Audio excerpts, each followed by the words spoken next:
Hello, চলুন আজকে একটা আয়নাতে রং করা যাক। আয়নার ভেতরে যেন রং না ঢোকে তাই আমি প্রথমে টেপ দিয়ে নিয়েছি।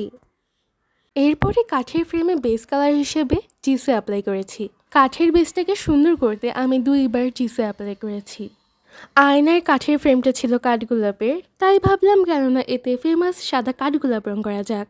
তাই আমি সাদা কাঠগোলাপের ভেতরে হলুদ রং করা শুরু করে দিয়েছি। এরপরে কমলা কালার দিয়ে চিকন করে বর্ডার দিয়েছি।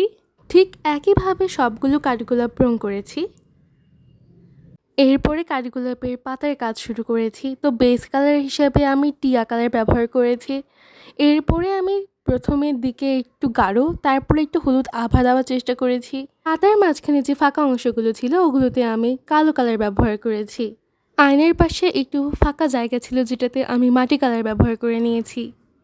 পাশাপাশি ফুলের মাঝখানে একটু গাঢ় খয়েরি কালার ব্যবহার করেছি এবং পাতাগুলোকে ভালোভাবে বোঝানোর জন্য আমি হলুদ কালার দিয়ে একটু শিরা দিয়েছি।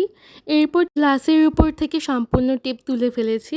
টেপ দেওয়ার কারণে আয়নাতে কিন্তু একটুও রং ভরেনি। আর এই তো আমার আয়নাতে রং করা একদম শেষ। কেমন হয়েছে অবশ্যই জানাবেন। আল্লাহ হাফেজ।